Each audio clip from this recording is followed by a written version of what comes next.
E vamos direto para a entrevista do dia com Denise Campos de Toledo. E nós vamos falar agora sobre as invasões de terras pelo MST e a posição da bancada ruralista. Eu converso com Evair de Mello, que é deputado federal pelo Progressistas do Espírito Santo e segundo vice-presidente da Frente Parlamentar da Agropecuária na Câmara. Deputado, boa noite. Boa noite, obrigado por dar a oportunidade de falar desse tema que tem atormentado o rural brasileiro. Exatamente, não é? Diante das invasões, das recentes invasões de terras, especialmente do MST e com destaque nos terrenos da Suzano lá na Bahia, mas ocorreram também outras invasões, nós tivemos manifestações de vários parlamentares propondo mudanças na legislação, proibido, por exemplo, invasores de assumir cargos públicos, receber benefícios sociais, se inscrever em escolas públicas também, até enquadrar como terrorismo as invasões de terras rurais, de lotes, de casas por mais de duas pessoas. E o senhor propôs a criação de uma comissão externa para fiscalizar e verificar a motivação, causas, consequências das invasões que em alguns casos o senhor já vê um indício político e não apenas de reforma agrária, não é? Olha, eu acompanho esse tema de perto, dada a minha trajetória profissional e naturalmente na condição aqui agora de vice-presidente da Frente Parlamentar Agropecuária. Esse é um tema que atormenta todo o Brasil. Naturalmente, no governo Bolsonaro, a certeza que a lei seria cumprida, os movimentos deram uma recuada. Mas com o retorno do Lula ao poder, naturalmente o Lula tem um histórico de amizade, relacionamento e proximidade, não confiando no governo, então começaram esse movimento de focar em todo o país. E naturalmente esses que mais deram publicidade nos últimos dias, deram essa visibilidade, foi essa invasão covarde e criminosa que fizeram nas fazendas da Suzano, no sul da Bahia. Lembrando que o sul da Bahia sofre um movimento compartilhado. Além do MST com essas invasões, também tem esse histórico dos falsos índios, que estão levando um terrorismo para toda aquela região. Isso se somou com esse movimento liderado pelo Zé Rainha, como eu disse, um amigo do Lula. Em 97, quando o Rainha foi julgado lá em Pedro Canário, no meu estado, pelo assassinato de um produtor rural, o Lula estava lá para defender o Zé Rainha, depois o Zé Rainha foi julgado em Vitória, na capital, e o Lula estava lá, portanto, isso tem um histórico de amizade. O Zé Rainha agora sai do MST, cria a Frente Nacional de Luta, mas que tem os mesmos objetivos, e não confiando no governo, provoca o chamado o Carnaval Vermelho, e com os crimes piores, além da invasão, também cometeu os crimes de extorsão, e naturalmente registrar aqui a competência do governador Tarcísio, e o capitão Derri, secretário de Segurança Pública, que prevaleceram a lei. E o governo perdeu nisso, porque a Justiça determinou a reintegração de posse imediata das fazendas da Suzano no sul da Bahia. O Zé Rainha e os seus comparsas permanecem presos pelo crime de extorsão. E, é claro, aí o ministro da Agricultura, que levou muito medo a nós do rural, porque o ministro da Agricultura só tinha feito falas até aqui de carinho, de apreço, de reconhecimento do MST, segundo estão me dizendo, é enquadrado pelo próprio governo. No dia de ontem, no Rio Grande do Sul, já mudou a fala e mudou o discurso. Portanto, o governo sofreu essa derrota, porque esses movimentos de invasão de terra têm claramente um alinhamento político e ideológico com o governo do PT. Agora, em relação à mudança na legislação, o senhor defende, por exemplo, que a punição possa chegar ao enquadramento como terrorismo no caso das invasões? E nós tratamos disso na lei do terrorismo do ano passado, e o nosso entendimento é esse. A invasão de propriedade privada, pela forma como está sendo feito armado, precisa de ser enquadrado como terrorista. São claros milicianos, são pessoas que querem a baderna, que querem a desordem. Portanto, o Brasil precisa de avançar por isso, porque o rural, para nós, ele é muito importante, não só na produção de alimentos, como para a balança comercial. Então, há um risco até econômico do próprio PIB do país se nós não temos essa segurança jurídica, essa segurança no campo. E essas pessoas precisam de respeitar cada dia mais, ter uma punição mais severa, pela ordem, para ter a garantia, inclusive, que vai chegar alimento na sua casa. O crime, por exemplo, que o Zé Rainha está sendo acusado, ele e seus comparsas, que está preso em São Paulo, de extorsão, é um negócio escandaloso.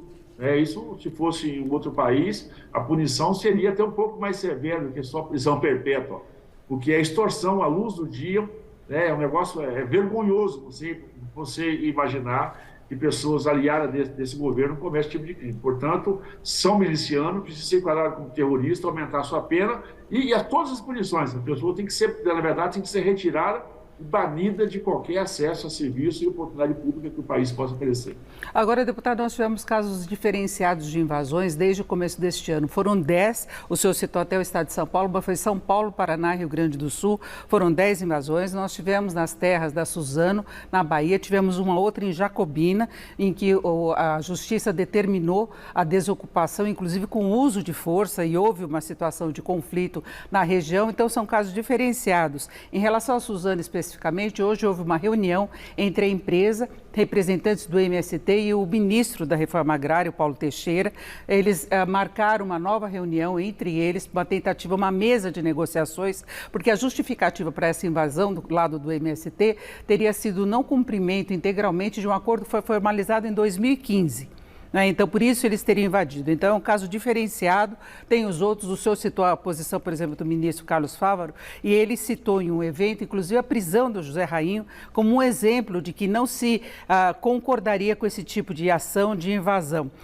O senhor vê condição de conversa com o governo também, do lado dos ruralistas, da bancada ruralista no Congresso, para se tentar um entendimento?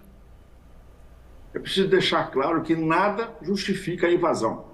Se o MST quer negociar com o Ministério do MDA, que sede que negocia, né? Porque eles se aliam a outros movimentos, depredam esse patrimônio, né? Não vai restabelecer porque depredam o patrimônio, incendeiam florestas, saqueiam óleo diesel, animais, isso é claro, e isso é público. Nós temos um entendimento que o Brasil precisa de passar por regulação fundiária, ela é muito importante para trazer essa segurança para quem está no campo.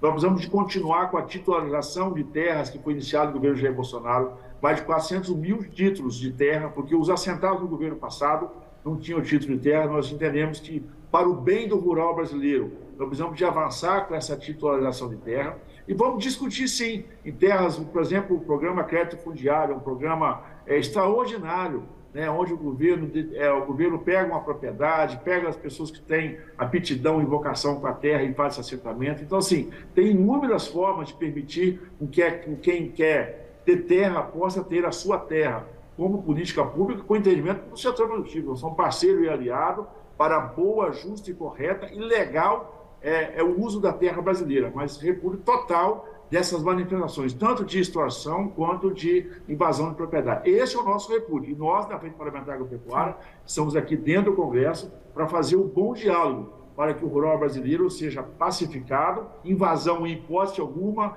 Nós tivemos no passado laboratórios, fazendas de pesquisa, campos experimentais, materiais genéticos, ou seja, isso é terrorismo sim. Por isso, isso tem o nosso repúdio. E nós, claro, estaremos no Congresso, na frente, com um bom diálogo, para que possamos fazer, como eu disse, a boa, justa e legal ocupação da terra brasileira. Agora, deputado, vai irá uma ameaça aí no ar de mais invasões no mês de abril, porque se de um lado há questionamento em relação às invasões com toda a justiça, por outro lado o MST está cobrando que o governo acelere a definição do cronograma de assentamentos para o atual governo. Então o governo está sendo pressionado também do outro lado em relação aos assentamentos e tem essa ameaça de mais invasões no mês de abril. Como é que o parlamento pode se preparar? Como é que os produtores rurais, na verdade, os proprietários de terras se preparam para essa situação? Há esse temor? Nós achamos estranho porque nós não vemos o MST pedir, por exemplo, acelerar a titularização das propriedades. Isso é importante, porque quem recebeu a terra no passado tem o seu título e possa continuar a sua história. Eu queria ver o MST pedindo a titularização dessas propriedades. Quem é amigo do MST, da Frente Nacional de Luta, quem é amigo do Zé Rainha, é esse governo. Então, naturalmente, se o governo criou alguma expectativa, né, se o governo fez algum acordo, recebeu algum documento, fez algum tipo de pacto com o MST para acelerar a reforma agrária, o governo que dê publicidade cumpra isso. Né? Nós não vamos aceitar. O ministro Fávaro, ele mudou o discurso. Preciso ressaltar, a primeira fala dele foi no Rio Grande do Sul, lá na Expo Direto, onde ele mudou o discurso. Ontem à noite, na Frente Parlamentar Agropecuária, ele mudou o discurso, porque até então o discurso dele era de bom entendimento, bom relacionamento. Isso é um avanço importante. E nós queremos o cumprimento da lei. Se o governo prometeu para o MST, é o governo que cumpra. Agora, não é, o MST não vai invadir propriedade. Nós confiamos na justiça, nós confiamos na lei e não tem nada nosso que não seja dentro dos parâmetros legais. Portanto, repúdio total, nós vamos à justiça e queremos a reintegração de posse. E os governadores que eles que fazem a entregação de posse possam ter esse entendimento, esse juízo, assim como teve o governador Tarcísio de São Paulo, né, que as forças policiais estejam à disposição da lei. Se a lei determinar, cumpra-se a lei. É isso, eu agradeço muito a participação do deputado Evair de Mello, deputado federal pelo Progressistas do Espírito Santo e segundo vice-presidente da Frente Parlamentar da Agropecuária na Câmara. Deputado, uma boa noite, mais uma vez, obrigada. Eu que agradeço a oportunidade. Com você.